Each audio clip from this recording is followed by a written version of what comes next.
আল্লাহ সুবহানাহু ওয়া তাআলা তার কোরআনের তাফসির, আলোচনা, পর্যালোচনা, ব্যাখ্যা, শিক্ষা দীক্ষা শোনার জন্য, জানার জন্য, কোরআনের রঙে রঙিন হওয়ার জন্য, কোরআনের আলোয় আলোকিত হওয়ার জন্য তারই ঘরে তারই বন্দিগি, ইবাদত, ফরজিয়াত, সালাতুল মাগরিব আদায় করার পর আমাদেরকে বসার, সময় করার সুযোগ করে দিয়েছেন। কি বলবো? আলহামদুলিল্লাহ। আল্লাহ সুবহানাহু ওয়া তাআলা যাদেরকে পছন্দ করেন তাদেরকে নেক কাজের তৌফিক দেন, আর যাদেরকে অপছন্দ করেন তাদেরকে দুনিয়া, ইকোনমিক্স, পলিটিক্স, হ্যাঁ, কূটনীতি, পেটনীতি ইত্যাদি দিয়ে ব্যস্ত রাখেন। এইগুলো নিয়ে ব্যস্ত থাক, সময় তো চলেই যাবে। আমাদেরও 1 সেকেন্ড যাচ্ছে, তাদেরও 1 সেকেন্ড যাচ্ছে। আমাদের 1 মিনিট, তাদের 1 মিনিট, আমাদের 1 দিন, তাদের 1 দিন। এরপরে এইভাবে যারা নেককার তাদের হায়াত খালি কম, যারা পাপিষ্ট তাদের হায়াত খালি বেশি, এরকম কি? নাকি গড়ে সব একই রকম? একই রকম। আল্লাহ সুবহানাহু ওয়া তাআলা আমাদের জীবনটাকে দিনের জন্য কবুল করেন। আসুন আজকে একটা নিয়ত করি, সেটা হলো আজকে এই যে বসলাম, এই যে এখন এই বসাটা অ্যাবসলিউটলি 100% কার জন্য হবে? আল্লাহর জন্য। ইখলাস ভিত্তিক এই বসাটা বসলাম। দুনিয়ার কোন রকম লোভ, লালসা, অ্যাচিভমেন্ট, প্রাপ্তি, কাউকে দেখানো, সুনাম সুখ্যাতি, চাকরিতে পদোন্নতি, কোনো কিছু টার্গেট আছে কি? নাই। দোয়া করি আল্লাহ সুবহানাহু ওয়া তাআলা এইটাকে উসিলা করেই তিনি যেন আমাদেরকে কি করেন? মাফ করে দেন, এবং কিয়ামতের দিন তিনি যেন আমাদেরকে কি করেন? নাজাত দিয়ে দেন। আল্লাহ পারেন নাকি পারেন না? একটা আয়াত ভূমিকা দিচ্ছি, তারপরে এই দুটো আয়াতের আলোচনা করবো। আল্লাহ বলছেন, ইয়া আইয়ুহাল্লাযীনা আমানুত্তাকুল্লাহা ওয়াবতাগু ইলাইহিল ওয়াসিলা। ঈমানদাররা আল্লাহকে কন্টিনিউ ভয় করবে, আর নাজাত পাওয়ার জন্য, জান্নাত পাওয়ার জন্য, সফলতার জন্য উসিলা ধারণ করবে। উসিলা, আব্দুল্লাহ ইবনে আব্বাস রাদিয়াল্লাহু তাআলা আনহু ব্যাখ্যা করে দিয়েছেন, উসিলা হলো নেক আমল। উসিলা কি? নেক আমল। তো আমাদের এই যে আগমন, আমাদের বসা, এই যে তাফসির, মানুষ সময় পায় না তো। হ্যাঁ, দিনের জন্য সময় নেই। একজনকে সলাতের কথা বলেন, রাখেন, যান, কাজ আছে না আমার? হ্যাঁ, আপনার মতো এত ফ্রি নাকি আমি? আমরা যারা সলাত আদায় করি, মসজিদে আসি, আমরা একদম মানে কর্মহীন না? আমাদের কাজ কাম কিচ্ছু নাই, চুরি করে চলি।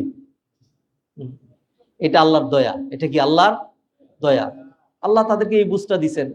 হ্যাঁ, ঘন্টাকে ঘন্টা আড্ডা দিলে সময় নষ্ট হয় না। মসজিদে 10 মিনিট আসলে কি হয়? সময় নষ্ট হয়। সময় পায় না, এটা পাবে না। তাকে নিন্দা করছি না, আল্লাহর প্রশংসা করছি যে আল্লাহ ওই মানসিকতাটা যদি আমাকে দিতেন, ঠিক না? আলহামদুলিল্লাহ, আল্লাহ আমাদেরকে একটা মানসিকতা দিয়েছেন। এই যে মাগরিবের সালাত পড়লাম, যদি মাগরিবের নামাজটা না পড়তাম তাহলে কত শান্তি পেতাম না? শান্তি পেতেন না অনেক? হ্যাঁ, মোটেই না। আপনি এশার নামাজ না পড়ে ঘুমাই দেখেন, দিয়ে ঘুমাইতে পারেন নাকি? ঘুম হয়? হয় না। হ্যাঁ, মাঝে মধ্যে ধরেন হঠাৎ কোনো কারণে আমাদের ফজর কাজা হয় না? হ্যাঁ, যদি এরকম হয় যে হঠাৎ ঘুম লেগে ঘুম দেরি হয়ে গেছে, জামাত ছুটে গেছে, অথবা সূর্য উঠে ওঠে, অথবা সূর্য ধরেন উঠেই গেছে, এরকম তো আমাদের জীবনেও ঘটে। সূর্য উঠে গেছে, ও সূর্য উঠে গেছে, ঠিক আছে, ঘুমাইলি 10টা পর্যন্ত, পরে উঠে পড়বো না, এরকম করি? করা যায়? ঘুমাইতে পারবেন? এরপরে আর চেষ্টা করলেও হবে না। যতক্ষণ ফজরটা না পড়ছেন আর কোনটি ঘুম। এই যে একটা সুন্দর মানসিকতা, এটা কার দয়া? আল্লাহ। আরেক শ্রেণী এটা ভালোই লাগে না। আমরা দোয়া করছি আজকের আমাদের এই সিটিং, আমাদের এই মিটিং, আমাদের একত্রিত হওয়া তাফসীর অনুষ্ঠান, আল্লাহ যেন এটাকে উসিলা হিসাবে কবুল করেন। কিয়ামতের দিন জীবনের কোনো আমল যদি পছন্দ না হয়, যেই আল্লাহ সুবহানাহু ওয়া তাআলা এক সুবহানাল্লাহর উসিলায় বান্দার জীবনে গুনাহ মাফ করে জান্নাতে দিতে পারেন, যেই আল্লাহ সুবহানাহু ওয়া তাআলা শুধু লা ইলাহা ইল্লাল্লাহর উসিলায়, আলহামদুলিল্লাহর উসিলায়, একটা টাকা দান করার উসিলায় মাফ করে বান্দাকে জান্নাতে দিতে পারেন, আজকের এই তাফসীর প্রোগ্রামের উসিলায় আল্লাহ আমাদেরকে মাফ করতে পারবেন না? আমরা আল্লাহর কাছে চাচ্ছি যে আমাদের জীবনের কোনো আমল না হয় তোমার কাছে কবুল হইলই না, পছন্দই হইল না। মানে এটা বলতেছি না যে পছন্দ হবে না, যদি এরকম হয় তাহলে আজকের এই তাফসিরের উসিলার জন্য আল্লাহ আমাদেরকে মাফ করে দেন।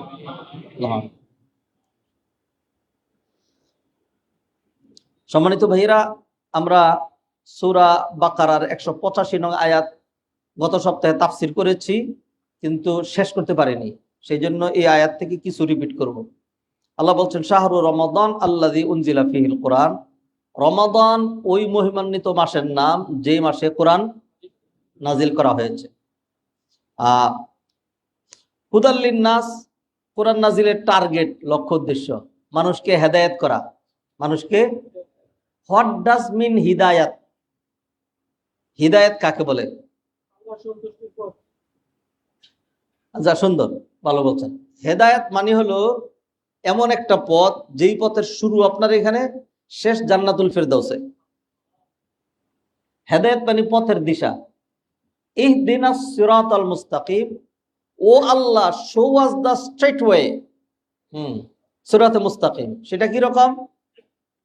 সিরাতে মুস্তাকিম এমন পথ, এটা অর্থগত, এটা হলো মানান আত-তারিক, অর্থগত দিক থেকে পথ। পথ এটা কিরকম পথ?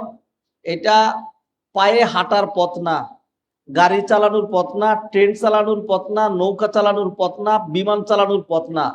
এটা কোন পথ? এটা হলো পথ টু দা প্যারাডাইস। পথ টু দা প্যারাডাইস, জান্নাতের পথের নাম, জান্নাতের পথের নাম। তাহলে কোরআন কি করবে? মানুষকে জান্নাতের পথ দেখাবে, জান্নাতের পথ দেখাবে। জান্নাতের পথ কি রকম? জান্নাতের পথ হইলো, এদিকে যাইও না, এটা হারাম, এটা জিনা, স্ট্রিক্টলি প্রহিবিটেড, নট অ্যালাউড, নিন্দিত, গর্হিত। মিথ্যা কথা বলো না, সত্য কথা বলো, দান সৎকার করো, নামাজ পড়ো। এই যে মিলানো মত, পথ, তারপরে হইলো কিছু দিক নির্দেশনা, গাইডলাইন, এইটাকে বলা হয় সিরাতে মুস্তাকিম। এটার নাম হলো হেদায়াত। এটার নাম কি? সাংঘাতিক জরুরি। আপনি হেদায়েত ছাড়া তো আপনি সিলেট থেকে ঢাকা আসতে পারবেন না, চট্টগ্রাম থেকে ঢাকা আসতে পারবেন না, এখান থেকে বাড়িতে যেতে পারবেন না। পথ লাগে নাকি লাগে না? লাগে। পথ যদি না লাগে তা আপনার চোখ বেঁধে দেই, জানতেই পারেন নাকি? নিজের বাড়ির থেকেই, নিজের ঘরের থেকে চোখ বেঁধে দেব। প্রতিদিন বেরিয়ে করে সুন্দর মতো বের হন, দেখেন তো কয়টা বাড়ি খান, কয়টা ঢুকান, পারবেন না, পথ লাগে। তাহলে একটা ছোট্ট উদাহরণ দিই, এর আগেও দিয়েছি আপনাদেরকে, অনেক ভাই নতুন থাকেন। ধরেন এই যে ঢাকা এয়ারপোর্ট থেকে একটা ফ্লাইট উঠে জেদ্দা পর্যন্ত যায়, একটা পথ অনুসরণ করা লাগে নাকি লাগে না? লাগে। ওইটা আরেক রকম পথ। ওই পথ এরকম এই যে রাস্তার পথের মতো না, দেখা যায় না। আমার জীবনের এগুলি আলহামদুলিল্লাহ কিছু প্র্যাকটিক্যাল অভিজ্ঞতা আছে, যেটা আমার এই ওয়াজের জন্য, দিন বুঝানোর জন্য সহায়ক, কাজে লাগে। এই জন্য ওই যে যেই মনীষী অথবা যে কবি বলছেন, বিশ্বজোড়া পাঠশালা মোর সবার আমি ছাত্র, খুবই অর্থবহ কথা এটা। সারা বিশ্ব থেকে শিখি, সারা বিশ্ব থেকে শিখি। ইমাম আবু হানিফার ক্ষেত্রে একটা বিষয় নকল করা হয়। ইমাম আবু হানিফা একটা মাসালা একটা মুসির কাছ থেকে শিখছিলেন। ইমাম আবু হানিফা মুসিরকে জিজ্ঞাসা করলেন যে কুকুর কখন বালেগ হয়, বালেগ হইল নাকি হইল না, কেমনে বুঝবো? তখন মুসি বলছে, কুকুর যতক্ষণ পর্যন্ত পা না তুইলে পেশাব করে এটা না বালেগ, আর যখন পা তুইলে পেশাব করে তখন এটা বালেগ। কথা বুঝছেন? তাহলে শিখার বিষয় আছে। আমি এটা খুব সম্ভবত 95 লাস্টের অথবা 96 ফার্স্টের বাংলাদেশ বিমানে, আমার এটা বাংলাদেশ বিমানে প্রথম, এর আগে সৌদিতে উঠছি। যাই হোক, রমাদান মাস ছিল, জেদ্দা থেকে বাংলাদেশে আসছিলাম। তখন যাত্রী কম, বাংলাদেশ বিমানের অবস্থা যা হয়, টিকিট কিনতে গেলে সিট খালি নেই। এবার ফ্লাইটে উঠে দেখবেন পুরাটা খালি। খালি থাকুক তাতে আমার কি, কারণ আমার থেকে আমার ঘুষ দিয়ে যদি টিকিট কিনে তাহলে তো পাইলাম, যে ঘুষ দিবে না সে টিকিট পাবে না। এটা দিস ইজ দি রিয়েলিটি। আউযুবিল্লাহ, এত একটা ইথিক্স লেস নেশন, পুরো ফ্লাইট খালি। শুয়ে শুয়ে আরামে আসতেছি, বাংলায় কথাবার্তা। কুরু এসে বলে, তখন তো মানে আপনি খেয়াল করেন দেখি 95 লাস্টে, এখন থেকে কত বছর আগে? হ্যাঁ, তখন কি এত বুড়া ছিলাম? কিরকম ছিলাম? So young man, I study in honours. হ্যাঁ, তা এসে জিজ্ঞাসা করে, আরেকটা প্যাকেট লাগবে সাহারি? অনেক আছে, নিতে পারেন। রোজা রোজা রাখবো, সাহারি খাচ্ছি, সাহারি দিচ্ছে, নেন। তো সলজ্জ ভাবে বললাম যে এক কাজ করেন, আমরা দুইজন স্টুডেন্ট, আমি মদিনা ইউনিভার্সিটি আর একজন মক্কা ইউনিভার্সিটি, একটা দেন, আমরা দুইজন ভাগ করে খেয়ে নেবেন। রাখেন, অনেক আছে, দুইটাই নেন, খান, যেটুকুন খাইলেন বাকিটা থাকে। তো যাই হোক, একটা খুব ভালো আত্মীয়তা ফিল করলাম। এরপর বললাম যে শুনেন, আমি মদিনা ইউনিভার্সিটি স্টুডেন্ট, ফ্লাইট কেমনে চালায় এটা আমার দেখার খুব শখ ছিল। কয় না, এটা তো দেখতে পারবেন, এটা তো দেখার সিস্টেম নেই। আমি কি, আচ্ছা অসুবিধা নেই, আপনি একটা কাজ করেন, আপনি আমার সালাম দিবেন যে মদিনা ইউনিভার্সিটি স্টুডেন্ট, আপনারা সালাম দিয়েছে পাইলটরে, হ্যাঁ, একটু ফ্লাইট চালানো দেখতে চায়। তো পাইলটকে সালাম দিছে, এরকম প্রস্তাব তর্ক পাইলটে দেয় না। হ্যাঁ, আর মঞ্জুর হয়েছে কোথেকে? আল্লাহ পক্ষ থেকে। এই যে ওয়াজ করবো যে, এটা আল্লাহ জানে নাকি জানে না? তো পাইলট অনুমতি দিছে, গিয়ে আমার ক্রোনিলে আসেন, অনুমতি দিছে পাইলট, দরজার কাছে গিয়ে দরজা খুলে দিছে। হ্যাঁ, এখন এখানে দাঁড়াইয়া আমাকে বলে যে হাত উপরে তুলেন না। আমি এটার অর্থ তখন বুঝি নাই, পরে কে বলছে হাত উপরে তুলেন না মানে আমি আবার কোনোভাবে একটা কিছু, আবার কোন টিডনেপের অন্য কিছু করি কিনা, এরকম একটা আশঙ্কা। ফ্লাইট তো, তা আমি এরকম করে দাঁড়াইয়া, তা হাত যেহেতু তোলা যাবে না, তাই এরকম করতেছে, আমার দিকে দেখেন। উকি মারেন কেন, এরকম করেন কেন? আমি একটু দেখার চেষ্টা করতেছি কোথায় আসছি। ওরা আমার, আপনি না মদিনা ইউনিভার্সিটিতে পড়েন? হ্যাঁ, আমাকে হ্যাঁ পড়িতে গিয়েছে। তা দেখতেছি, কয়টা দেখা যায় আমরা 37,000 ফুট উপরে। হ্যাঁ, 37,000 ফুট উপরে। আমি বললাম যে এটা তো আমিও জানি, জানালা দিয়ে দেখি, এবং মনিটরে উঠে 37,000 ফুট উপরে। হ্যাঁ, আমি তো মনে করছি আমরা দেখি না, কিন্তু পাইলটের সামনে এমন একটা পাওয়ারফুল গ্লাস আছে যেটা সে দেখতে পাচ্ছে যে আমি এইখানে, দেখে থেকে পরে যাচ্ছে, না যাই কেমনে? আমার কথা যৌক্তিক না? তাই এখন পরে বললো যে শুনেন, এমনে যায় না।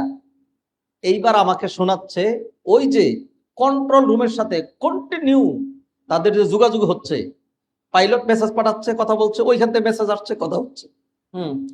বললো যে এই যে কন্টিনিউ যে যোগাযোগটা, এইটার মাধ্যমে ফ্লাইট আসা যাওয়া করে।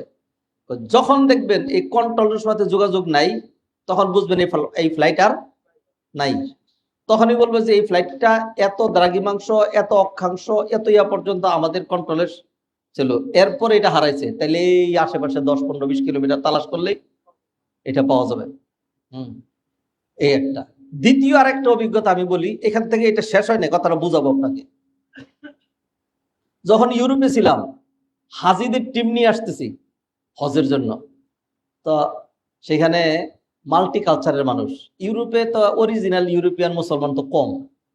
মুসলমান কারা? যারা বাহির থেকে গেছে, আরাবিয়ান, পাকিস্তানি, বাংলাদেশি, অন্যান্য দেশি। তো আমরা বিভিন্ন দেশ থেকে আসা, জর্ডানের আম্মান এয়ারপোর্ট থেকে আমরা উঠছি একটা ফ্লাইট, এটা হজ ফ্লাইট, পুরাটা সমস্ত সবাই হাজ, এটা হজ ফ্লাইট। একটু ওঠার পরেই এখন তাদের এহরাম বাঁধা লাগবে, নিয়ত করা লাগবে। আমি ক্রুরে বললাম যে দেখেন, আমি পরিচয় দিলাম, আমি অমুক, আমি ইসলামী সেন্টারের এরকম ডাইরেক্টর।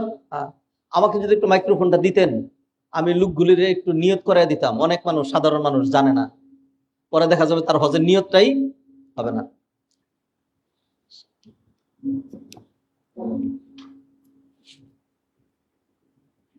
তো হাজিদেরকে গাইডলাইন দিলাম, আরাবিয়ান আছে, আরবি ভাষায়, বাংলা ভাষাভাষী আছে অনেক, বাংলায় কথা বললাম।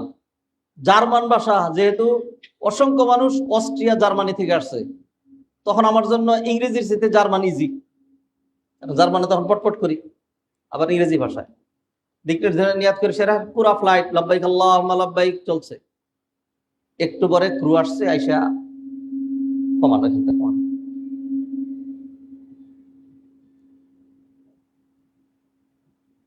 একটু পরে ক্রু আইসা বলে আপনাকে পাইলট কল করছে।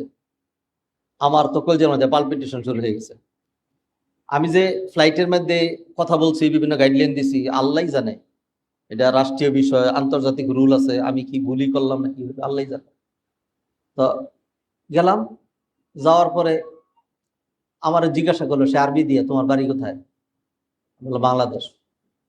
না, বাঙালির তো এরকম আরবি করতে পারে না। আমি পরিচয় দিলাম যে আমি মদিনা ইসলামিক ইউনিভার্সিটিতে পড়াশোনা করছি, এই পরিচয় দেওয়ার পরে ও আচ্ছা, সে খুব খুশি হইল। হ্যাঁ, পাইলটের কাছে ভালো লাগছে, এটা এই ভালো লাগাটা আল্লাহ লাগাই দিছে আর কি। এরপরে সে আমার বলে হাজিদেরকে আর ইনস্ট্রাকশন, দিক নির্দেশনা, হ্যাঁ, মাইন্দা কামিনা তৌজিহাত ওয়াল ইরশাদাত শেষ হয়ে গেছে? আমি বলি না, শেষ হয় নেই, বহুত কিছু আছে, কিন্তু এটা তো ফ্লাইট। হ্যাঁ, এখানে তো কিছু রেস্ট্রিকশন আছে, তো সেই জন্য আমি সংক্ষিপ্ত করে করছি। বলো তোমার জন্য কোনো রেস্ট্রিকশন নেই, তুমি আরো আরো যা বলতে চাও বলো। তো আমি বললাম আচ্ছা ঠিক আছে। এটা বলে আমি সিটের দিকে যাচ্ছি, কই যাও? সিটে দেখো না, তুমি এখানে বসো। হ্যাঁ, ককপিটে। এরপরে পাইলটের সাথের সিটটাতে আমারে বসাইলো। আমি এখান থেকে আরো কিছুক্ষণ, তবে এত কিছুর পরেও আমি খুব লম্বা করে নিই, সংক্ষিপ্ত কিছু দিক নির্দেশনা, মৌলিক কিছু কথাবার্তা হাজিদেরকে বললাম। এরপরে আমি উসখুস কেমন কেমন লাগতেছে আমার কাছে, আমি এলাম সাধারণ একটা মানুষ। হ্যাঁ, এখানে ককপিটে পাইলটের সাথে আমার কি বৈশিষ্ট্য আছে? আবার যাইতে চাচ্ছি, তুমি কি ল্যান্ডিং দেখবা না? হ্যাঁ, আমি বললাম ল্যান্ডিং দেখার তো খুব শখ। বলে বসো, তোমার আজকে ল্যান্ডিং দেখাবো। এরপরে ল্যান্ডিং এর একটু বিষয় বলি, সেটা হলো যোগাযোগ করছে, আমি সেটা বাংলায় বলতেছে যে জর্ডান এয়ারলাইন্সের এত নাম্বার ফ্লাইট, আম্মান থেকে আমরা জেদ্দা যাচ্ছি। এইটা এইখান থেকে মেসেজ পাঠাইলো, তার সামনে ইনস্ট্রাকশন আছে, আবার বাটন চাপলো, সাথে সাথে ওইখান থেকে বলে আসলো যে তুমি এত এত নাম্বার বাটন চাপাও, এই বাটন দাবাও। ইংরেজিতে সব, আমি ইংরেজি বুঝি তো। এরপরে পাইলট কি করলো, আবার তার কাছে যেই ইনস্ট্রাকশন যেটা আছে ওইটাও দেখলো, ওইটাও শুনলো, এটাও দেখলো, দেখে সে আস্তে করে এরকম কাট কাট কাট কাট কয়েকটা বাটন টিপলো। আমি ঠান্ডার হয়ে গেলাম, জীবনের প্রথম অভিজ্ঞতা। এটা টিপার পরেই ফ্লাইটটা আস্তে করে এরকম করে সুন্দর করে এরকম করে ঘুরে আসতেছে। আমি ভাবতাম ফ্লাইট যে দিক সেদিক ঘুরে, তখন ড্রাইভাররা মানে আমরা স্টিয়ারিং দিয়ে যেমনি ঘুরাই, মানে এমনি ঘুরায়। আমি প্রথম বুঝলাম যে এমনি ঘুরায় না, হাতের কাজ যেটা, ওই যে কি জানি বলে ওইটাকে,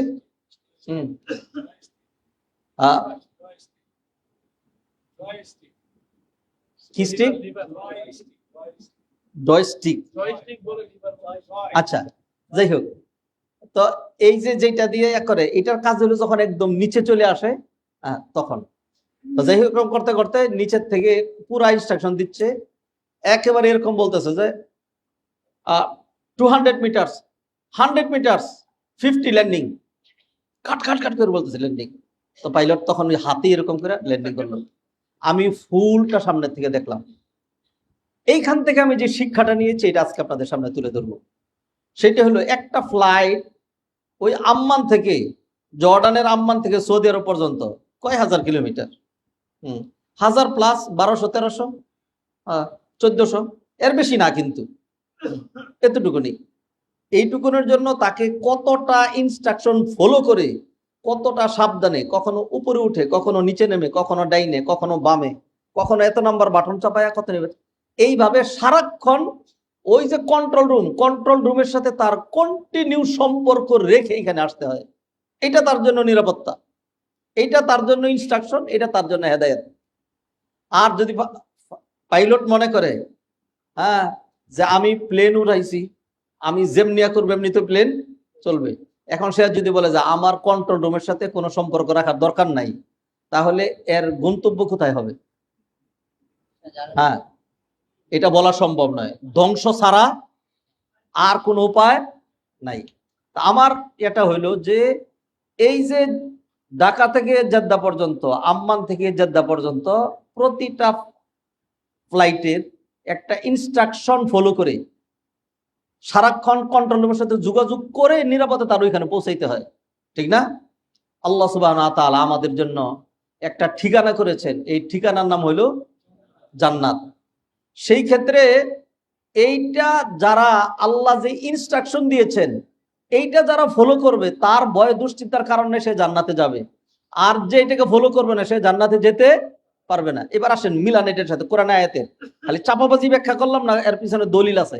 আল্লাহ বলছেন কুলনা বিতু মিনহা জামিআ ফাইম্মা ইয়াতিয়ান্নাকুম মিন্নি হুদা ফামান তাবিআ হুদায়া ফালা খাউফুন আলাইহিম ওয়ালা হুম ইয়াহজানুন। ও আদম ইহবিতু মিনহা জামিআ, এই জান্নাত থেকে তোমরা সবাই নেমে যাও, এই জান্নাত থেকে সবাই নেমে যাও, নেমে যাও, আবার কিন্তু এই জান্নাতে আসবা। সেজন্য আল্লাহ বলেছেন ফামান তাবিআ, এরপর যে অনুসরণ করবে হুদায়া হুদায়া হুদায়া, আমার দেয়া হুদা, আমার দেয়া হুদা, ইনস্ট্রাকশন, গাইডলাইন, ফালা খাউফুন আলাইহিম ওয়ালা হুম ইয়াহজানুন, তার ভয় এবং দুশ্চিন্তার কোনো কারণ নাই। ওইটা অনুসরণ করে সে কোথায় আসতে পারবে? জান্নাতে। হুদা কি জিনিস? জালিকাল কিতাব লা রাইব ফিহি হুদা শাহরু রমাদান আল্লাযী উনজিলা ফীহিল কুরআন হুদাল নাস, হুদাল লিন্নাস, মানুষের জন্য এটা হলো হুদা, মানুষের জন্য এটা সঠিক পথের দিশা, জান্নাতের দিশা, কল্যাণের দিশা, নাজাতের দিশা, মুক্তির দিশা, সফলতার দিশা। এইটা অনুসরণ করলে এটা ধরে সে জান্নাতে যেতে পারবে। আর যদি এটা অনুসরণ না করে, জান্নাত কত দূর, ক্যান ইউ ইমাজিন? ইনস্ট্রাকশন লাগবে না, 1200-1300 কিলোমিটার জন্য ইনস্ট্রাকশন লাগে। ফ্লাইটেরটা দেখাইছি, অন্যগুলো একই রকম। একজন নাবিক যখন তার নৌযান নিয়ে, শিপ নিয়ে যখন সাগরের ভিতরে চলে যায়, ধরেন 50-60 কিলোমিটার যাওয়ার পরে এখন সে যেদিকে তাকায় শুধু মানে কুয়াশা কুয়াশা, পানি আর পানি, উত্তর দক্ষিণ পূর্ব পশ্চিম কোনাকুনি সব তার জন্য ইকুয়াল, ঠিক না? বোঝা যায় না তো কোথাও। এখন তার কাছে একটা কম্পাস আছে, এটা হলো আগের দিনের, এখন তো বহুবিধ ইন্টারনেট এইটা সেটা অনেক কিছু বেরিয়েছে। আগে কম্পাস, কম্পাস মানে উত্তর দক্ষিণ পূর্ব পশ্চিম, এটা। এরও আগে যেটা ছিল, আল্লাহ সুবহানাহু ওয়া তাআলা কি বলছেন? ওয়াহুয়াল্লাযী জাআলা লাকুমুন নুজুমা লিতাহতাদু বিহা ফি যুলুমাতিল বাররি ওয়াল বাহর। এই দেখেন কোন আয়াত বের, লিতাহতাদু, এটা হেদায়েত থেকে আসছে, হেদায়েত থেকে লিতাহতাদু, এটা হলো ভার্ব। আল্লাহ সুবহানাহু ওয়া তাআলা তোমাদের জন্য জাআলা লাকুমুন নুজুম, তারকাগুলোকে এমন ভাবে সেট করেছেন, লিতাহতাদু বিহা, যাতে এইগুলোর মাধ্যমে তোমরা পথ ঠিক করতে পারো, ফি যুলুমাতিল বাররি ওয়াল বাহর, স্থলভাগ এবং জলভাগের অন্ধকারের মধ্যে। তারকা দেখলে ও এই তারকা এখানে আছে এই অবস্থায়, তাইলে আমাকে কোন দিকে যেতে হবে? আমাকে এই বরাবর যেতে হবে। তাইলে আমি যদি 3 দিন 4 দিন 5 দিন যেতে পারি, তাইলে আমি চট্টগ্রাম বন্দর পেয়ে যাব এগুলো দিয়ে। তাহলে আল্লাহ সুবহানাহু ওয়া তাআলা দেখেন, একটা জলযান এইটাও কিন্তু সঠিক গন্তব্যে পৌঁছার জন্য তার কি ফলো করা লাগে? একটা হুদা ইনস্ট্রাকশন ফলো করা লাগে নাকি লাগে না? লাগে। একটা বাস এটাও ফলো করা লাগে, আনালে কেমনে? আপনাকে এইখান থেকে যদি মনে করেন আপনি বঙ্গভবন যাইতে চান, তো ঠিক আছে, গাড়ি স্টার্ট দিয়ে ঘুমায় থাকেন, চলে যাবেন তো কোথায়? একখানা না একখানা তো যাইবেন। কিন্তু বঙ্গভবনে যাওয়া, আবার আপনি কত দূর যাইবেন, আবার বামে যাইতে হবে, ডাইনে যাইতে হবে, আবার এরকম করতে হবে, তাইলে ফলো করতে হয়। তাইলে জান্নাতের যে পথটা এইটাও এরকম, এটাও এরকম।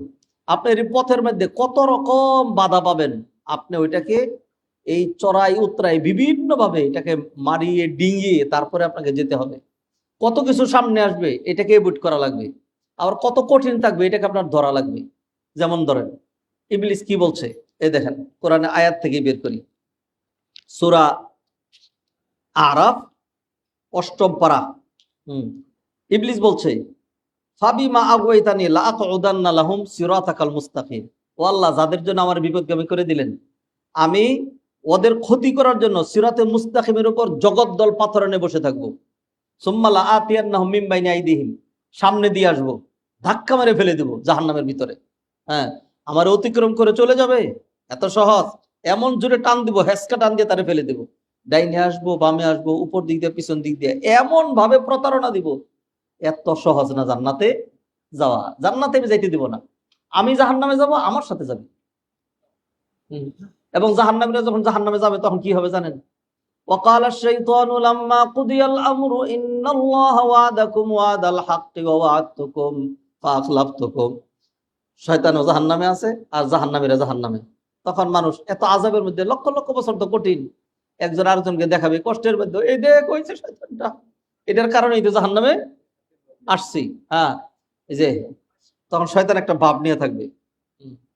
এরপরে একটু পরে শয়তান বলবে, ইন্নাল্লাহা ওয়াদাকুম ওয়াদাল হক, আল্লাহ তো তোমাদের সাথে সত্য ওয়াদা করেছিলেন, ওয়াআদতুকুম ফাআখলাফতুকুম, আর আমি বারবার ওয়াদা করতাম আর বরখেলাফ করতাম। ওমা কানা লি আলাইকুম মিন সুলতান, আর আমারটা সত্য প্রমাণ করার মতো কোনো দলিল আমার কাছে ছিল না, কোনো দলিল প্রমাণ তোমাকে পেশ করি নাই যেই কারণে তোমার আমাকে অনুসরণ করা লাগবে। জাস্ট খালি আমি ওয়াসওয়াসা দিছি, আর এর উল্টা দলিল প্রমাণ সব ছিল, কিন্তু সেটা ছেড়ে দিয়ে এদিকে আসছিল কেন? ফালা তালুমুনি ওয়ালুমু আনফুসাকুম, ফলে আমাকে ভর্ৎসনা করো না, যদি ভর্ৎসনা করতে হয় তাহলে নিজেরই করো। মা আনা বিমুসরিখিকুম, খামাখা এরকম করে লাভ নাই। আজকে আমিও তোমাদেরকে রক্ষা করতে পারবো না, আর তোমরাও আমাকে রক্ষা করতে পারবা না। অতএব নিজের আযাবের মধ্যে উপর হয়ে পড়ে থাকো, খামাখা আমার দিকে তাকাইস না বেটা। তাই আপনি সিরাতে মুস্তাকিম ছাড়া, পথের দিশা ছাড়া যাবেন কেমনে? হ্যাঁ, সেই জন্য সিরাতে মুস্তাকিমের দিশা হইলো হাযাল কোরআন। ইন্নাহা, এবার শুনে নিন, দেখেন হুদার কি সুন্দর ব্যাখ্যা। ইন্না হাযাল কুরআনা ইয়াহদি লিল্লাতী হিয়া আকওয়াম। সুবহানাল্লাহ, কোরআন বুঝলে যে এত মজা লাগে। হ্যাঁ, নিশ্চয়ই এই কোরআন এমন পথ দেখায় যেটা সর্বোন্নত, যেটা সর্বোন্নত। জান্নাতের পথের চেয়ে দামি আর কি পথ আছে? যেই পথে আপনি গেলে পাচ্ছেন নাটা কি সেটা বলেন। মানে দুঃখ পাচ্ছেন না, কষ্ট পাচ্ছেন না, ভালো এমন কিছু নাই যেটা আপনি পাচ্ছেন না। এভরিথিং ইউ ক্যান ইমাজিন, সব আপনি পাচ্ছেন। সুবহানাল্লাহ, এইটার নাম হইল হুদা। এটার নাম কি? হুদা। আচ্ছা আসেন আর না বাড়াই, তাহলে আমরা একটা জিনিস বুঝলাম যে দুনিয়াতেও পথ ছাড়া কোনো কিছু চলতে পারে না। তাহলে জান্নাতে যাওয়ার জন্য কি লাগবে? পথ লাগবে। জান্নাত কত দূরে? এইটা এত কাছের পথে যাইতেও কি লাগে? পথের দিশা লাগে, দিক নির্দেশনা লাগে। তাহলে এত দূরে যাইতে হলে কি লাগবে? দিক নির্দেশনা লাগবে। নবীজি সাল্লাল্লাহু আলাইহি ওয়াসাল্লামের একটা হাদিস আজকের ব্যাখ্যার মধ্যে আসতে পারে যে বাইনাল আরদি ওয়া বাইনাস সামাই মাসিরাতু 500 আম। আসমান জমিনের মাঝখানে ব্যবধান হইল কত? 500 বছরের রাস্তা।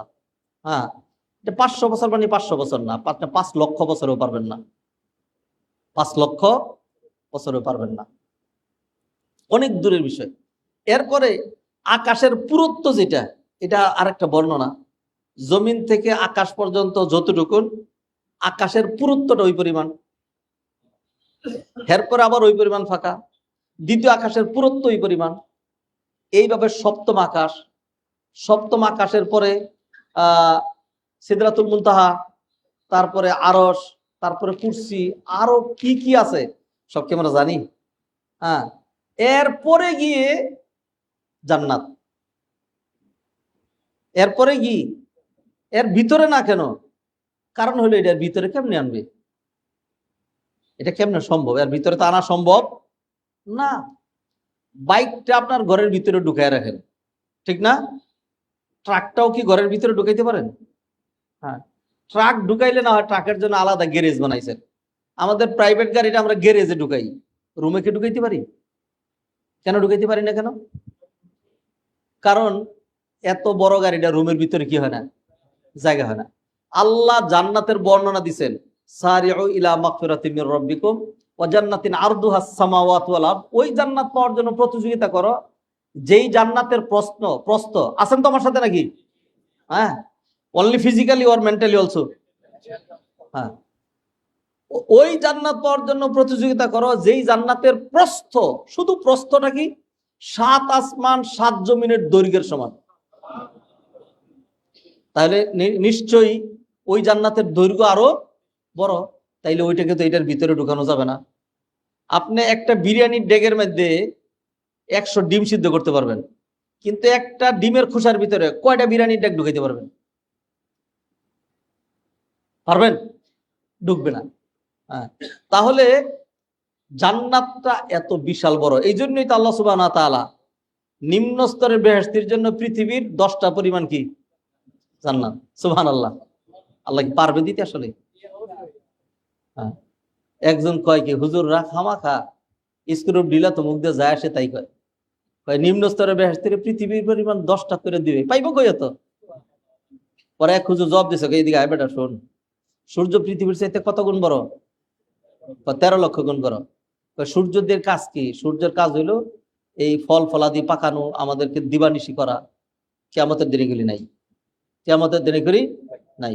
ধর আল্লাহ যদি ঘোষণা করে সূর্যটা জান্নাতের একটা কোয়ার্টার, জান্নাতের একটা কোয়ার্টার, পৃথিবী পরিমাণ 10টা করে যদি দেওয়া হয়, তাহলে শুধু সূর্য থেকে 1,30,000 মানুষকে 10টা পরিমাণ পৃথিবী করে আল্লাহ দিতে পারবে। সূর্য সবচেয়ে বড় নাকি আরো বড় আছে? হ্যাঁ, বেটেল জুইস একটা গ্রহের নাম। এটা এটা হইলো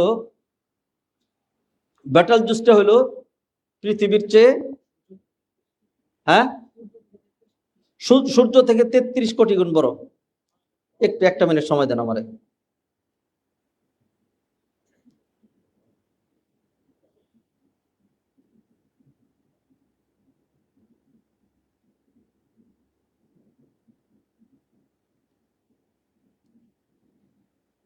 আচ্ছা শুনেন একটু, একটা একটা লেখা আমি আপনাদেরকে পড়ে শোনাই।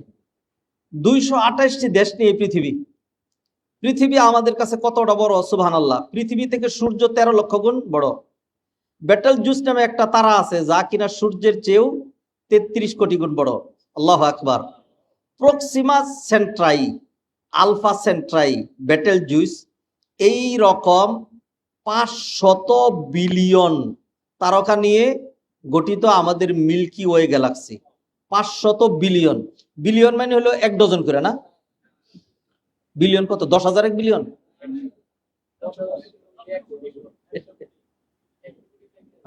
100 কোটিতে 1 বিলিয়ন। তো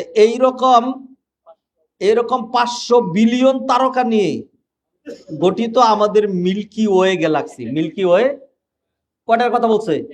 একটা। এবার সামনে থাকেন। আল্লাহ তাআলা এমন কোটি কোটি গ্যালাক্সি সৃষ্টি করে রেখেছেন প্রথম আসমানের নিচের অংশের মহাশূন্যে। প্রথম আসমানই তো সবচেয়ে বড় নাকি?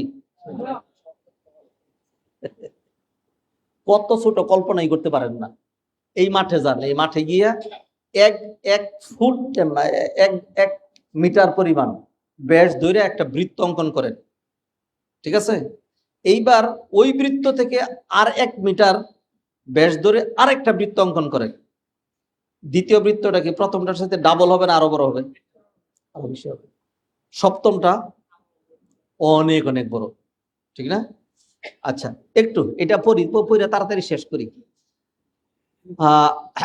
আল্লাহ তাআলা এমন কোটি কোটি গ্যালাক্সি সৃষ্টি করে রেখেছেন প্রথম আসমানের নিচের অংশের মহাশূন্যে। প্রথম আসমানের লাগানো না, প্রথম আসমানের ধরে নিয়ে যাওয়ার দিকে তাকা। এইটা হলো প্রথম আকাশ। সূর্য হলো এই জায়গায়, তারকা চন্দ্র হলো এই জায়গায়, হ্যাঁ, বুধ হলো এখানে, বৃহস্পতি এখানে, শনি এখানে, নেপচুন এখানে, হ্যাঁ, এরকম অনেক কিছু মিলাইয়া, অনেক এটা মিলাইয়া একটা মিল্কি ওয়ে আছে।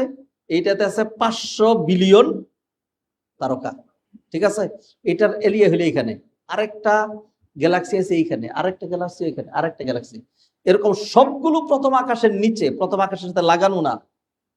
তাইলে একটা সূর্য যদি এত বড় হয়, তাইলে আপনি এই যে প্রথম যে মিল্কি ওয়ে গ্যালাক্সি যেটা, এইটার মধ্যে কয় মাইল জায়গা আছে? 10 মাইলের কম তো না। আল্লাহু আকবার। এইগুলো ভাবতে হয়, এইগুলি ভাবার কথা আল্লাহ বলছেন। ইন্না ফি খালকিস সামাওয়াতি ওয়াল আরদি ওয়াখতিলাফিল লাইলি ওয়ান নাহারি লাআয়াতিন লিউলিল আলবাব। সত্যিকার যদি বিবেকবান হয় তাইলে তার জন্য অনেক নিদর্শন আছে। আল্লাযীনা ইয়াযকুরুনা আল্লাহা কিয়ামান ওয়া কুউদান ওয়া আলা জুনুবিহিম। ওয়াতাফাক্কারুনা ফি খালকিস সামা, আর চিন্তা করবে এই আসমান জমিন সৃষ্টির মধ্যে কি আছে, যিনি করলেন তিনি কত বড়। সুবহানাল্লাহ। আচ্ছা, এরপরে দেখেন পৃথিবীর, এটা ভালো করে শুনবেন ও বোনেরা, খেয়াল করে শুনেন, পৃথিবীর সবচেয়ে দ্রুতগামী যান হলো অ্যাপোলো কত 11। কে কইছে? সায়েন্স পড়ছেন নাকি? হ্যাঁ, দেখেন খবর রাখে, হুজুররা মনে করেন না যে উত্তরা কেন্দ্রে পড়ছে যেন তেন হুজুর। হ্যাঁ, পৃথিবীর সবচেয়ে দ্রুতগামী যান হলো অ্যাপোলো 11। অ্যাপোলো 11 যা সেকেন্ডে চলে 11 কিলোমিটার বেগে, মিনিটে চলে 660 কিলোমিটার বেগে, ঘন্টায় চলে 39,000 কিলোমিটার বেগে।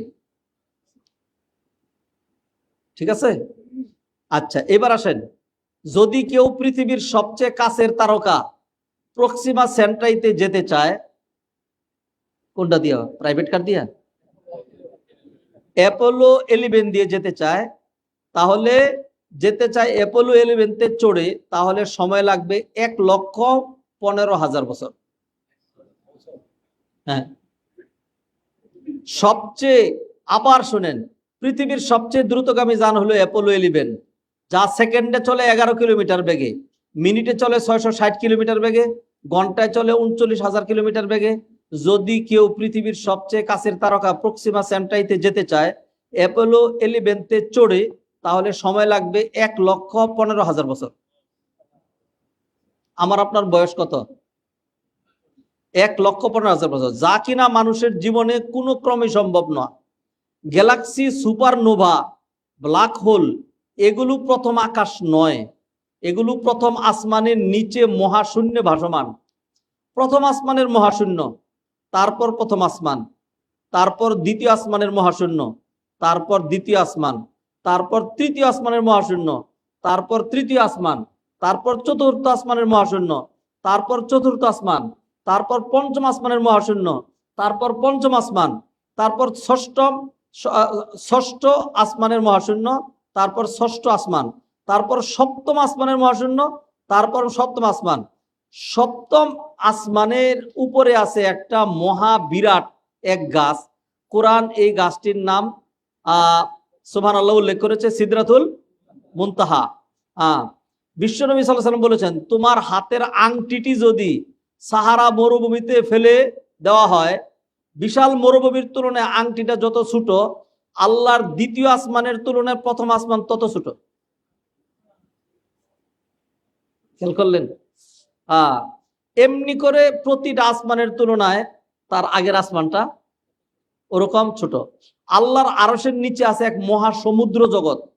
সূরা বাকারা 255 নং আয়াতে, আয়াতুল কুরসিতে আল্লাহ বলেছেন তার কুরসি আসমান ও জমিনকে পরিবেষ্টিত করে রেখেছে।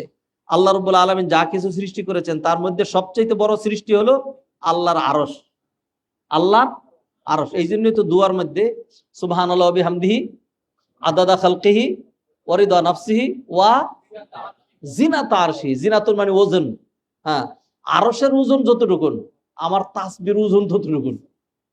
হ্যাঁ, এর চাইতে বেশি সুপারলেটিভ ডিগ্রি আর নাই। আচ্ছা, লেখাটা অনেক বড়, একটা ভালো কোরআন সুন্নাহ ভিত্তিক সায়েন্সের একটা লেখা। এটা আমি পড়ে, এটা আমি নোট ডাউন করে রেখে দিয়েছি। হ্যাঁ, এই যে আপনাদেরকে শোনাইলাম, ভালো লাগছে না খারাপ লাগছে? এইখানে ভালো লাগছে এই জন্য যে আল্লাহর মহানুভবতা, আল্লাহর বড়ত্ব, আল্লাহর কর্তৃত্ব, আমার হীনত্ব, আমার দীনত্ব, আমার দুর্বলতা, আমার অযোগ্যতা আমরা বুঝতে পেরেছি। ঠিক না? হ্যাঁ, আল্লাহু আকবার। তাহলে এই যে আমি যা আলোচনা করছিলাম, আমি কিন্তু এখন ওই হুদার উপরেই আছি। হ্যাঁ, যা আলোচনা করছিলাম সেটা হলো, এইটা তখন যা আলোচনা করলাম, এই দুনিয়ার আকাশের নিচে যে তারকা তারকা যেগুলি দেখতেছি এইগুলি নিয়ে, এইটা কোনো বিজ্ঞানীর পক্ষে, কোনো মানুষের পক্ষে এইটার চূড়ান্ত সমাধান বের করা, এত জায়গা আছে, এতগুলো তারকা আছে, আর এতটুকু দূরত্ব, এটা কোনোদিন সম্ভব? কোনোদিনই সম্ভব না, কোনোদিনই সম্ভব না। আল্লাহ সুবহানাহু ওয়া তাআলা কি বলছেন? ইয়া মাশারাল জিন্নি ওয়াল ইনসি ইন ইসতাতাতুম আন তানফুযু মিন আকতারিস সামাওয়াতি ওয়াল আরদি ফানফুযু লা তানফুযুনা ইল্লা বিসুলতান। আল্লাহু আকবার। যদি আমার কর্তৃত্ব, আমার আদেশ আমার বিধিবিধান মজা না লাগে, ঠিক আছে, তুমি আমার জগৎ ছেড়ে অন্য কোথাও চলে যাও, আসমান জমিনের যে সারাউন্ডিং এরিয়া ভেদ করে চলে যাও। এরপর আল্লাহ বলেন লাতান ফুজুন ইল্লা বিসুলতান, যাইতে পারবা না, এটা যাওয়ার জন্য অনেক শক্তি লাগবে। এই শক্তি আল্লাহ ছাড়া কোনো সৃষ্টিকে আল্লাহ দেন নাই। সুবহানাল্লাহ, সুবহানাল্লাহ। তাহলে এই যে জান্নাত, জান্নাত এর আরো বহু পরের বিষয়। তো অত দূরের জান্নাতে যদি যাইতে হয়, এই কাছের গুলিস্তান যাওয়ার জন্য আপনাকে ইনস্ট্রাকশন ফলো করা লাগে, ওই দূরের জান্নাতে যাওয়ার জন্য ইনস্ট্রাকশন ফলো করা লাগবে নাকি লাগবে না? দ্যাট ইজ কল্ড হুদা, দ্যাট ইজ কল্ড হুদা। হ্যাঁ, অন্য ভাষায় আল কোরআন, অন্য ভাষায় কি আল কোরআন। কিতাবুন আনজালনাহু ইলাইকা লিতুখরিজান নাসা মিনাজ যুলুমাতি ইলান নূরি বিইذনি রাব্বিহিম ইলা সিরাতিল আজিজিল হামিদ। আল্লাহর পরাক্রমশালী প্রশংসিত আল্লাহর যে পথ, সিরাতে মুস্তাকিম, জান্নাতের যে পথ, ওই পথে উঠিয়ে দেওয়ার জন্য এই কিতাব নাজিল করেছি আর নবীকেও প্রেরণ করেছি। এই পথের সূচনা এখানে, শেষ জান্নাতুল নাইমে, জান্নাতুল ফেরদাউসের মধ্যে। আল্লাহ সুবহানাহু ওয়া তাআলা সেই জন্য আমাদেরকে কোরআন দিয়েছেন। কোরআন কি বলে আমাদেরকে? ওয়ালা তাকরাবুজ জিনা, জিনার ধারে কাছেও যেও না। এরপরে আর কি বলে? লা তাকতুলু আওলাদাকুম মিন ইমলাক, সন্তানদেরকে হত্যা করো না, ঠিক না? এইভাবে কোরআন কিছু নিষেধ করলো। আর কোরআন কি বললো? ইয়া আইয়ুহাল্লাযীনা আমানু রুকউ ওয়াসজুদু ওয়াবুদু রাব্বাকুম, রুকু করবা, সিজদা করবা, আল্লাহর ইবাদত করবা, নামাজ কায়েম করবা, যাকাত দিবা, ঠিক না? সিবগাতাল্লাহ, আল্লাহর রঙে রঙিন হবা, এইগুলি তো। হ্যাঁ, এমন একটা কিছু বের করতে পারবেন না যেটা আল্লাহ নিষেধ করেছেন অথচ এটা করলে আমার অনেক লাভ হইতো, একটাও পাইবেন না। আল্লাহ করতে বলছেন অথচ না করলে আমার অনেক লাভ হইতো, একটা বুঝা। আচ্ছা, আল্লাহ আমাদেরকে রোজা রাখতে বলছেন, 1 মাস না খায় থাকতে বলতেছেন। এখন ডাক্তাররা পরীক্ষা নিরীক্ষা করে দেখছে রোজা রাখার মধ্যে খুব ক্ষতি। কি বলেন? হ্যাঁ, অনেক উপকার, ঠিক কিনা? হ্যাঁ। আর এই যে সলাত যে আমরা পড়ি, এটা একজন আরব্য লেখক। আরব্য লেখক মানে কি? এটা হলো সাহিত্যিক। হ্যাঁ, আরব্য লেখক মানে সাহিত্যিক, ওটা আবার বুজুর্গ হুজুর না। সে সলাতের কথা আলোচনা করতে গিয়ে বলে লাউলাম তাকুন রাসাল ইবাদাত লাউদ্দাত মিন সালিহিল আদাত। এইটা যদি মৌলিক ইবাদত নাও হইতো তাইলেও একটা উত্তম অভ্যাস হিসেবে পরিগণিত হইতো। হ্যাঁ, কয় রিয়াদাত আবদান, এর মধ্যে আছে ফিজিক্যাল এক্সারসাইজ, ফিজিক্যাল ওয়া তাহারাতু আরদান, কাপড় চোপড়ের পরিষ্কার। হ্যাঁ, এরপর অনেক কিছু বলে ওয়াসাত্তা ফাদাইলা ইয়াসুব্বু আলাইহাল জাওয়ারি ওয়াল বিলদান। আর এমন অনেক লাভ আছে যেইটার উপরে আমাদের ছেলেপেলেরা, কিশোর কিশোরীরা আস্তে আস্তে কি হয়, বড় হয়। আপনি খেয়াল করেন, আমি শুধু একটা কথা বলি, এই যে সলাতের মধ্যে আমাদের কি করতে হয়, একটা একটা একটা ভঙ্গির নাম আছে সেজদা, ঠিক না? সলাতের একটা রুকন আর কি। আমি ভঙ্গি মানে একটা স্ট্রাকচারে কথা বললাম, এটা নাম হলো সেজদা। সেজদাটা কিরকম? সেজদা হইলো আমার 7টা অঙ্গের মধ্যে হয়। হ্যাঁ, মাজাটা উপরের দিকে থাকে আর মাথাটা আর কপালটা কোথায় চলে যায়? চলে যায়। আপনার সঠিক কায়দায় লম্বা করে যদি সেজদা দেন আর সেজদা দিয়ে যদি আপনি কি করেন, নবীজির ওই আমলটা করেন। কি নবীজি বললেন? আকরাবু মা ইয়াকুনুল আবদু মির রাব্বিহি ওয়া হুয়া সাজিদ ফাকসিরু ফীহি মিনাদ দুআ, বেশি করে দোয়া করবা। হ্যাঁ, আপনি যে দোয়া করতেছেন, আপনার মেশিন কিন্তু চলছে। হ্যাঁ, আপনি দোয়া করছেন, যে আপনার হার্টের এখানে একটা পাঞ্চিং মেশিন আছে, এটা কি করে এরকম, এটা একবার স্টার্ট দিয়ে দেওয়া হয়েছে, একবারই বন্ধ হবে। হ্যাঁ, এর মাধ্যমে ব্লাড, ইন্টারনেটে দেখেন, হ্যাঁ, এই ব্লাড গুলো সারা শরীরের মধ্যে সার্কুলেট হচ্ছে। তো সার্কুলেট হইলে মনে করেন আপনি যদি পুশ শাওয়ার দিয়া, পুশ শাওয়ারটা প্রত্যেক বাথরুমে আছে না, পুশ শাওয়ারটা উপর করে ধরে উপরের দিকে পানি ছাড়বেন, দেখেন তো কতটুকু উপরে উঠে।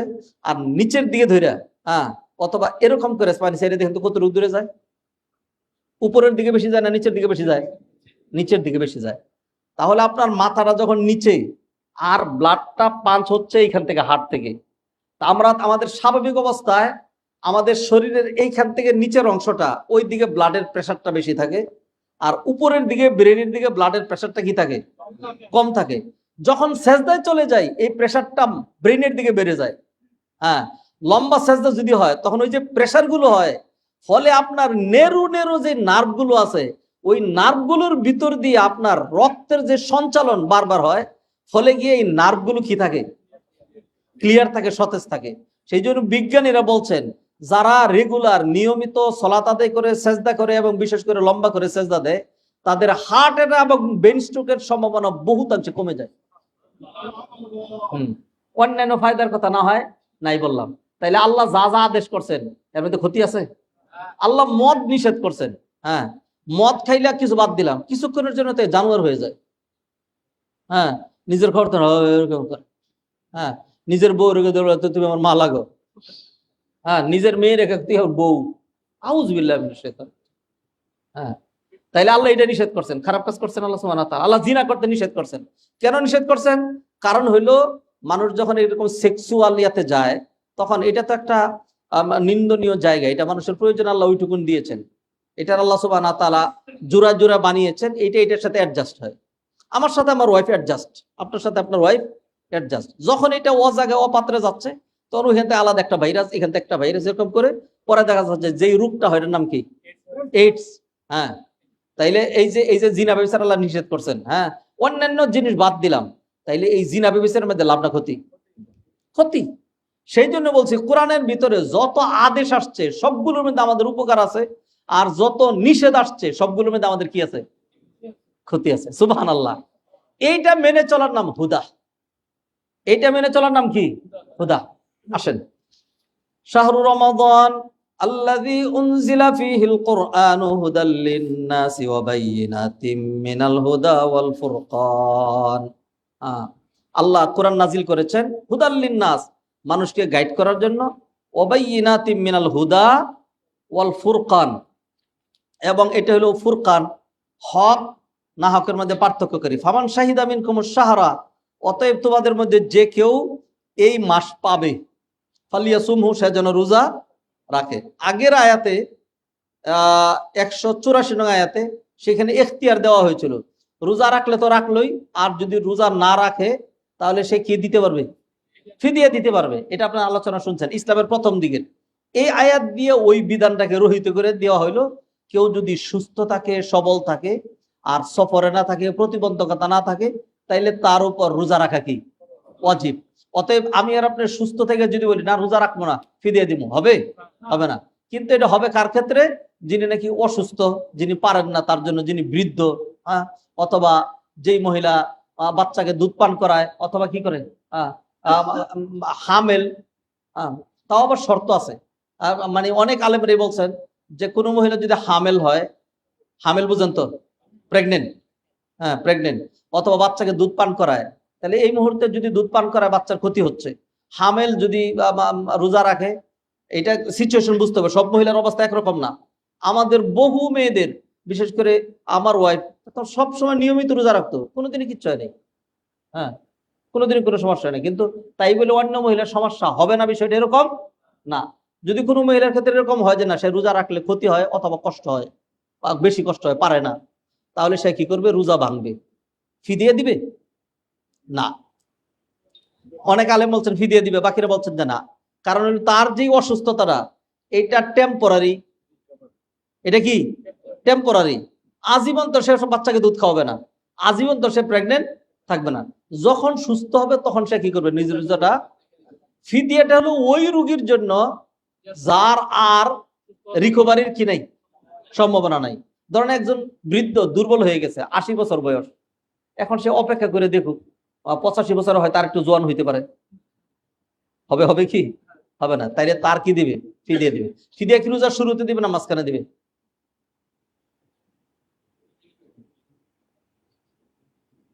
সময় দিলাম, হ্যাঁ, মাশাআল্লাহ, ধন্যবাদ, জাযাকুল্লাহ খাইর। রোজার শেষে দিবে।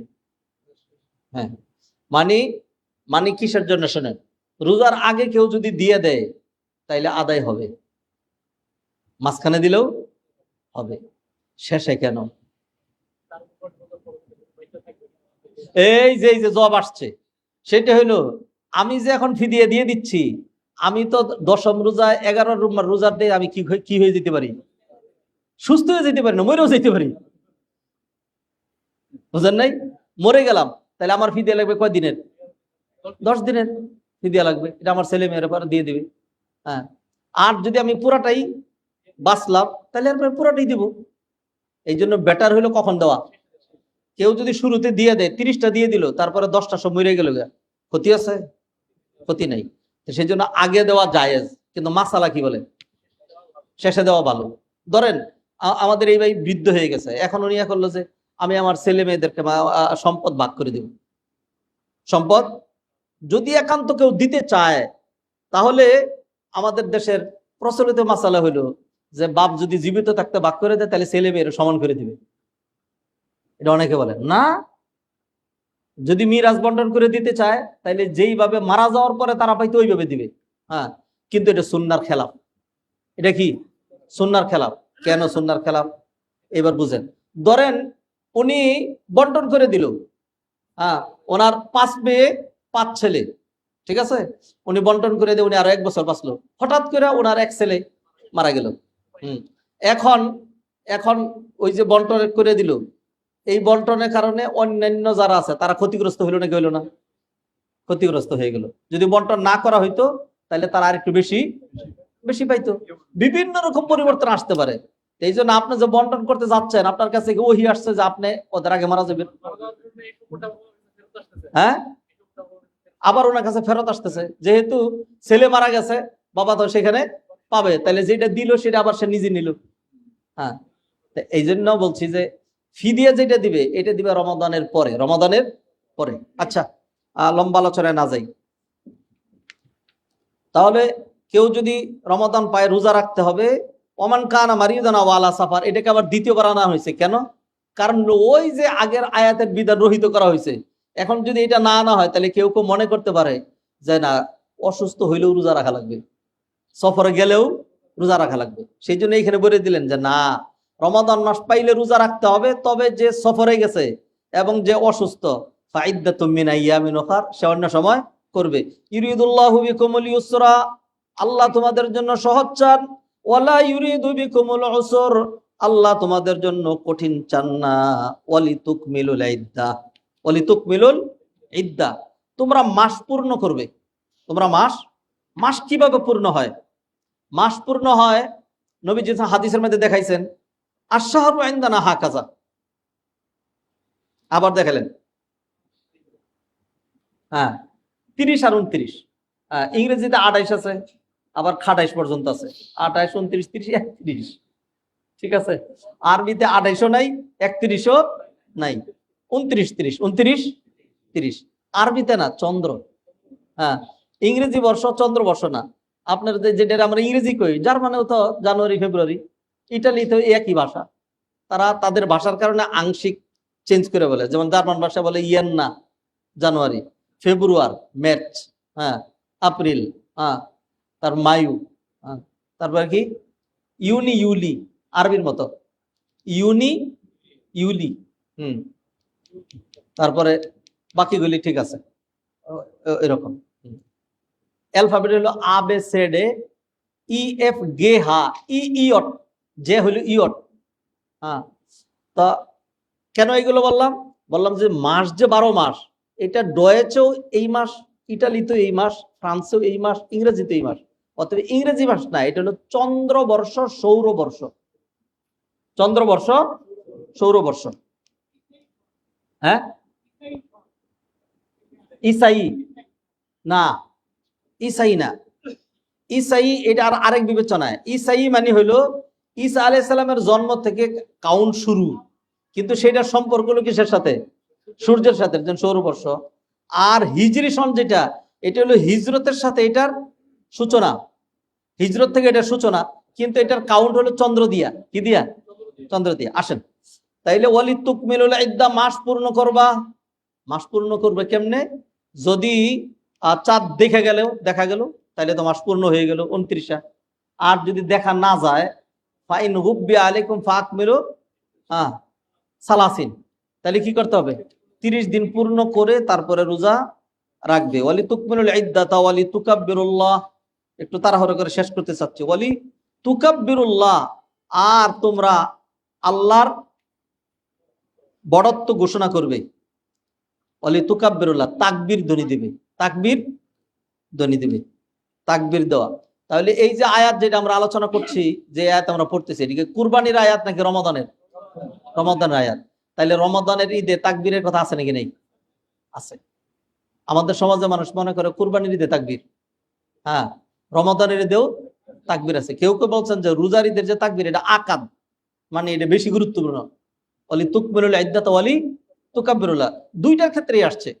যেমন লা ইয়ানালাল্লাহু লুহুমুহা ওয়ালা দিমাউহা ওয়ালাকিন ইয়ানালুহু তাকওয়া মিনকুম কাযালিকা সাখখারাহা লাকুম লিতুকাব্বিরুল্লাহ, দুইখানেই লিতুকাব্বিরুল্লাহ, আল্লাহর বড়ত্ব ঘোষণার কথা, তাকবীর দিবে। আচ্ছা, ওয়াক্তুত তাকবীর কি, তাকবীর কখন দিবে? ইমাম শাফি বলছেন, কালা শাফিঈ, কি বলছেন ইমাম শাফি? রুয়ান সাঈদ বিন মুসাইয়্যিব ওয়া উরওয়া ওয়া আবি সালামা আনহুম কানু ইউকাব্বিরুনা লাইলাতাল ফিত্রি, লাইলাতাল ফিত্রি, ঈদুল ফিতরের রাত্রে। ঈদুল ফিতর রাত্র কোনটা? চাঁদ রাত। ঈদের নামাজ যে সকালে পড়তেছেন এর আগের যে রাত, চন্দ্র মাস শুরু হয় রাত দিয়া, আর সৌর মাস শুরু হয় দিন দিয়া। তাহলে তাকবীর দিতে হবে যখন চাঁদ উঠে গেল। হ্যাঁ, ওই যে ওয়ালি তুকমিলুল ইদ্দাত, মাস পূর্ণ করবা, ওয়ালি তুকাব্বিরুল্লাহ, মাস পূর্ণ হয়ে গেলে কি বলবে? আল্লাহু আকবার, আল্লাহু আকবার, তাকবীর দিবে যে আল্লাহ আমাদেরকে এক মাস তাকওয়া অনুশীলন করার সুযোগ দিয়েছেন, আবার এখন আমাদেরকে আল্লাহ ঈদ আনন্দ দিয়েছেন, অতএব এটা আল্লাহর দান, তারই বড়ত্ব ঘোষণা করতে হবে। আল্লাহু আকবার, আল্লাহু আকবার, লা ইলাহা ইল্লাল্লাহ। এটা হলো একটা। আব্দুল্লাহ ইবনে আব্বাস বলছেন, হাক্কুন আলাল মুসলিমিনা ইযা রাউ হিলালা শাওয়াল আন ইউকাব্বিরু, মানে যখন চাঁদ দেখবে তখনই তাকবীর দিবে, এটা 2 নম্বর মত। 3 নম্বর, ওয়াকালা কওমুন ইউকাব্বিরু মিন রুইয়াতিল হিলাল ইলা খুরুজিল ইমাম লিস-সালাহ, চাঁদ যখন থেকে দেখছে তখন থেকে শুরু করে এই রাত, এবং ইমাম সাহেব খুতবায় নামাজে আসার আগ পর্যন্ত মুসল্লিরা আগেই মসজিদে বসে থাকবে, ইমাম সাহেব আসবে পরে। ইমাম সাহেব আসার আগ পর্যন্ত তারা কি দিতে থাকবে? তাকবীর দিতে থাকবে। আর আমাদের সুন্নত হলো কি, ইমাম মুয়াজ্জিন আগে থাকতে হবে। হ্যাঁ, কারণ আমরা হইলাম কর্তা, আর ইমাম মুয়াজ্জিন হইল কি, কর্মচারী। হ্যাঁ, সেই জন্য তার আগে থাকতে হবে। ইমাম সাহেব আপনি নাই কেন মসজিদে? না, সুন্নাহ হইলো ইমাম সাহেব পরে আসবে। হ্যাঁ, খতিব সাহেব যদি আগে চলে আসে তাহলে তো আপনি ডিম পাইবেন না, ডিমও পাইবেন না। বুঝছেন কি? মানে মুসল্লিরা যখন জুমার দিন আসে, যারা প্রথম প্রহরে আসে তাদের নাম লেখা হয় কার নামা কাররাবা বাদানা, যেমন আল্লাহ রাসূল উট কুরবানি পেশ করছে। যারা দ্বিতীয় প্রহরে আসে গরু, তৃতীয় প্রহরে ছাগল পেশ করলো, তৃতীয় প্রহরে মুরগি, পঞ্চম প্রহরে ডিম। ইমাম সাহেব যখন চলে আসে, এইবার আর ফেরেশতারা লিখবে না, ডায়েরি বন্ধ করে চলে আসবে খুতবা শোনার জন্য। এরপরে যারা আসছে তারা কি পায় নাই? ডিমও পায় নাই, হ্যাঁ, গুল্লা পাইছে। হ্যাঁ, তাইলে খতিব সাহেব পরে আসবেন, এটা হাদিস অনুযায়ী। আমরা আবার এটা মনে করি না যে আপনারা পরে আসার জন্য এগুলি করতেছেন, না, এটাই মাসালা, এটা তো বলতে হবে, এটাই মাসালা, এটা বলা লাগবে। আচ্ছা, তাহলে তাকবীর দিতে হবে কতক্ষণ? 3 নম্বর মত, সেটা হলো চাঁদ যখন থেকে উঠছে তখন থেকে ইমাম সাহেব খুতবা দিতে আসার আগ পর্যন্ত। ইমাম সাহেব খুতবা দেয় কখন? এখন না আমরা তাড়াহুড়া করে যে কি বলে যে এইখানে মসজিদে পড়ি, শহরে একটু তাড়াতাড়ি হয়, গ্রামগঞ্জে 9টায় 9:30 ঈদের নামাজ হয়। তাহলে এর আগ পর্যন্ত আপনি কি দিবেন? মানুষ যখন ঈদগাতে যাবে তাকবীর দিতে দিতে যাবে, এই সুন্নাহটা আমাদের সমাজে চালু নাই। অথচ এই যে আয়াত থেকে আজকে শিখলেন। আর কি বলছেন যায়েদ ইবনে আসলাম, তিনি বলছেন ইউকাব্বিরুনা ইযা খারাজু ইলাল মুসাল্লাহ, যখন নামাজে যাবে তখন তাকবীর দিতে দিতে যাবে। ফাইদা ইনকাদাতিস সালাতু ইনকাদাল ঈদ, যখন নামাজ শেষ, তখন কি শেষ? তাকবীরও শেষ। আচ্ছা, 5 নম্বর, ইবনুল কাসিম এবং আলী ইবনে জিয়াদ তারা বলছেন ইন্নাহু ইন খারাজা ক্বাবলা তুলুইশ শামস, মানুষ যদি নামাজে যায় সূর্য ওঠার আগে, ফালা ইউকাব্বির, তাহলে কি দিবে না? তাকবীর দিবে না, রাতের বেলা দিবে না। এটা আরেকটা মত। রাতের বেলা যায় কেমনে? কেমনে যায় শোনেন, সৌদি আরবে কেউ ছিলেন? হ্যাঁ, মক্কা মদিনায় মানুষ ঈদের নামাজ ধরার জন্য রাত্র 12টায় যায়, রাত্র 12টায়। আপনি রাত্র 2টার পরে যদি যান আপনি মসজিদের কোথাও জায়গা পাবেন না, সব ভরে গেছে। মানুষ যাবে রাতে গিয়ে ওখানে ইবাদত করতে থাকবে, কোরআন তেলাওয়াত করে, মসজিদ ভরা তাকবীর দিচ্ছে। ফজরের সালাত হবে, একটু পরে সূর্য উপরে উঠে গেলেই ঈদের সালাত আদায় করা হবে। এরকম যদি কেউ রাত্রেবেলা ঈদের জন্য যায়, তাহলে সে তাকবীর দিতে দিতে যাবে না এই মত অনুযায়ী। হ্যাঁ, আর যদি কেউ ফজরের সালাতের পরে যায়, যেমন আমাদের গ্রামগঞ্জে অথবা আমাদের দেশের শহরের অবস্থা যেটা, তাহলে তাকবীর দিতে দিতে যাবে। ওয়াকাল আবু হানিফা, ইমাম আবু হানিফা বলছেন, ইউকাব্বিরু ফিল আদহা ওয়ালা ইউকাব্বিরু ফিল ফিতরি। হ্যাঁ, ইমাম আবু হানিফা বলছেন যে ঈদুল আজহায় তাকবীর দিবে, ঈদুল ফিতরে তাকবীর দিবে না। ওয়াদ-দালিলু আলাইহি কওলুহু তাআলা, ওনার বিরুদ্ধে, ইমাম আবু হানিফার বিরুদ্ধে দলিল হলো এই আয়াত। এই আয়াতে ঈদুল ফিতরের কথাও বলা হয়েছে। ইখতিলাফ হইতেই পারে। আর এই তাকবীর তো কিনা ফরজ না, এটা সুন্নত মুস্তাহাব। এতে ইমাম আবু হানিফার মান শান কি হবে না, ক্ষুণ্ণ হবে না। উনি ইজতিহাদ করছেন, কারণ ওনার ওই দলিলটা বেশি মজবুত মনে হয়েছে। আচ্ছা, তাহলে আমরা এতক্ষণ পর্যন্ত তাকবীরের ওয়ালি তুকাব্বিরুল্লাহ এটার ব্যাখ্যা করলাম। এবার আসেন তাকবীর কি জিনিস। তাকবীর কি জিনিস? আচ্ছা, লফজুত তাকবীর ইনদা মালিক ওয়া জামাআতিন মিনাল উলামা, ইমাম মালিক এবং অনেক আলেমের নিকট তাকবীর হলো আল্লাহু আকবার, আল্লাহু আকবার, আল্লাহু আকবার সালাসান। হ্যাঁ, তিনবার বলে। এই যে আমার দিকে দেখেন, আল্লাহু আকবার, আল্লাহু আকবার, আল্লাহু আকবার, আল্লাহু আকবার, আল্লাহু আকবার, তিনবার। লা ইলাহা ইল্লাল্লাহ, আল্লাহু আকবার, আল্লাহু আকবার, ওয়ালিল্লাহিল হামদ। প্রথম তিনবার, তারপরে দুইবার। আমাদের সমাজে যেটা বেশি চালু সেটা হলো দুইবার দুইবার করে আল্লাহু আকবার, আল্লাহু আকবার, লা ইলাহা ইল্লাল্লাহ, আল্লাহু আকবার, আল্লাহু আকবার, ওয়ালিল্লাহিল হামদ। আমরা কিন্তু মসজিদে দুই রকম দেই, যারা এখানে ঈদ পড়েন শুনছেন না? আমি যখন বলি এরকম আল্লাহু আকবার, আল্লাহু আকবার, আল্লাহু আকবার, হ্যাঁ, কয়বার হলো? তিনবার। আচ্ছা, এটা হলো একটা। দুই নাম্বার, জাবির ইবনে আব্দুল্লাহ ওয়া মিনাল উলামা মান ইউকাব্বিরু ওয়া ইউহাল্লিলু ওয়া ইউসাব্বিহু আসনা আত-তাকবীর। হ্যাঁ, কি বলে?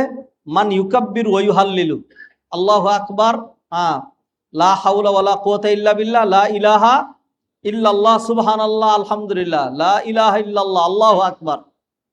এটা কেউ তাকবীর এটা দেন। ওয়া মিনহুম মান ইয়াকুলু আল্লাহু আকবারু কাবীরা ওয়ালহামদুলিল্লাহি কাসীরা ওয়া সুবহানাল্লাহি বুকরাতাও। আমাদের ঈদে আমরা এই তাকবীরটাও দেই। আচ্ছা, ওয়া কানা ইবনুল মুবারক ইয়াকুলু ইযা খারাজা মিন ইয়াউমিল ফিতর আল্লাহু আকবার, আল্লাহু আকবার, লা ইলাহা ইল্লাল্লাহ, আল্লাহু আকবার, আল্লাহু আকবার, আল্লাহু আকবার, ওয়ালিল্লাহিল হামদ, আল্লাহু আকবার ওয়া আলা মা হাদানা। তিনি আরেকটা শব্দ বাড়ায় দিতেন শেষে, আল্লাহু আকবার ওয়া আলা মা হাদানা। আচ্ছা, ওয়াকাল আহমদ হুয়া ওয়াসি'। ইমাম আহমদ বলছেন বিষয়টার মধ্যে এত বাইন্ডিংস নাই। একবার আল্লাহু আকবার বেশি, আল্লাহু আকবার কম, আল্লাহু আকবার কাবীরা, আল্লাহু আকবার আলা মা হাদানা, যেমনই বলুক আল্লাহর তাকবীর ধ্বনি হইলেই চলবে। এই হলো তাকবীরের কথা। আচ্ছা, এবার আমরা দ্বিতীয় যে আয়াতটা পড়ছিলাম ওয়াইদা সাআলাকা ইবাদি, এটার তাফসীর ধরলে আবার আগামী সপ্তাহে আবার করা লাগবে। এই জন্য আজকে আর ওই আয়াত ধরলাম না, আজকে 185 শেষ করলাম কোন রকম করে। ওয়ালিতুকমিলুল ইদ্দাত ওয়ালিতুকাব্বিরুল্লাহ আলা মা হাদাকুম ওয়া লাআল্লাকুম তাশকুরুন, শুকরিয়া। আর সবচেয়ে বড় নিয়ামত হলো নেক কাজের তৌফিক পাওয়া। নেক কাজের, আল্লাহ সুবহানাহু ওয়া তাআলা যে এক মাস সিয়াম পালন করার আবার ঈদ পাওয়ার তৌফিক দিবেন, অতএব আল্লাহর কি করতে হবে? শুকরিয়া আদায় করতে হবে। যে আল্লাহ দুনিয়ার যে নিয়ামত দেন এগুলিও একটা নিয়ামত, কিন্তু আল্লাহ সুবহানাহু ওয়া তাআলা দিনের যে নিয়ামত, দিনের চেয়ে বড় আর কোনো নিয়ামত নাই। দিনের যে মূল কালিমা, আলাম তারা কাইফা দারাবাল্লাহু,